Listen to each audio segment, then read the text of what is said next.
Why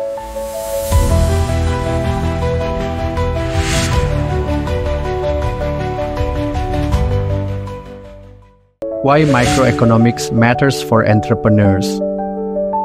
Selamat datang teman-teman entrepreneur. Hari ini kita akan membahas sesuatu yang sering dianggap membosankan, tetapi sebenarnya sangat krusial untuk kesuksesan bisnis, yaitu microeconomics. Nah, sebelum kita mulai, saya mau tanya dulu. Ada yang pernah bingung menentukan harga produk? Atau mungkin pernah merasa persaingan bisnis begitu ketat? Kalau iya, berarti sesi ini memang untuk Anda. Kesatu, memahami mekanisme pasar. Coba bayangkan, Anda punya produk yang luar biasa, tapi kalau Anda tidak paham bagaimana market bekerja, bisa jadi produk Anda tidak laku. Kenapa? Karena ada sesuatu yang disebut supply and demand.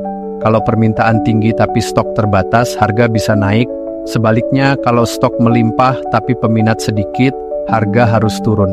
Nah, siapa di sini yang pernah melihat harga barang tiba-tiba naik drastis, misalnya harga minyak goreng atau tiket konser? Itu contoh nyata dari supply and demand di kehidupan kita. Kedua, strategi penetapan harga yang efektif. Sekarang kita masuk ke pricing strategy. Ada yang di sini pernah merasa harga produk Anda terlalu murah atau terlalu mahal? Menentukan harga itu seni sekaligus sains loh. Ada beberapa metode seperti value-based pricing, di mana harga ditentukan berdasarkan manfaat yang dirasakan pelanggan. Atau competition-based pricing, di mana harga ditentukan berdasarkan kompetitor. Tapi hati-hati, jangan asal murah karena bisa mengurangi nilai produk Anda. Ada yang di sini pernah beli barang murah tapi ternyata kualitasnya buruk. Itu dia, pelanggan bukan cuma cari harga murah, tapi juga nilai. Ketiga, mengelola biaya dan efisiensi produksi. Kita lanjut ke biaya. Ada yang pernah merasa keuntungan bisnis habis begitu saja untuk biaya produksi? Nah, disinilah pentingnya memahami fixed costs dan variable costs. Biaya tetap itu seperti sewa tempat, mau laku atau tidak, tetap harus dibayar. Sementara biaya variabel seperti bahan baku tergantung dari jumlah produksi. Kalau Anda ingin lebih efisien, pahami juga economies of scale. Singkatnya, semakin besar produksi, semakin murah biaya per unit. Jadi, buat yang punya bisnis skala kecil, coba pikirkan bagaimana meningkatkan volume produksi agar lebih efisien. Keempat, menghadapi persaingan dengan cerdas. Siapa di sini yang merasa bisnisnya penuh dengan kompetitor?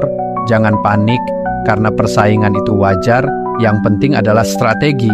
Ada market structure analysis yang bisa membantu kita memahami apakah kita berada di pasar perfect competition, monopoli, oligopoli, atau monopolistic competition. Kuncinya adalah product differentiation. Bagaimana produk Anda bisa berbeda dari yang lain? Misalnya, kalau Anda jual kopi, apa yang membuat kopi Anda lebih menarik dibanding kopi tetangga? Rasa, kemasan, pelayanan, atau mungkin pengalaman yang Anda tawarkan. Kelima, memprediksi dan menyesuaikan dengan perubahan pasar. Pasar itu dinamis. Kalau kita tidak bisa beradaptasi, kita bisa tertinggal. Maka dari itu, kita perlu memahami consumer behavior dan menggunakan data-driven decision making. Misalnya, kalau tren mulai berubah, apakah kita siap menyesuaikan strategi pemasaran? Siapa yang di sini ingat bagaimana bisnis-bisnis cepat beradaptasi saat pandemi? Ada yang beralih ke online, ada yang mulai menjual masker atau hand sanitizer.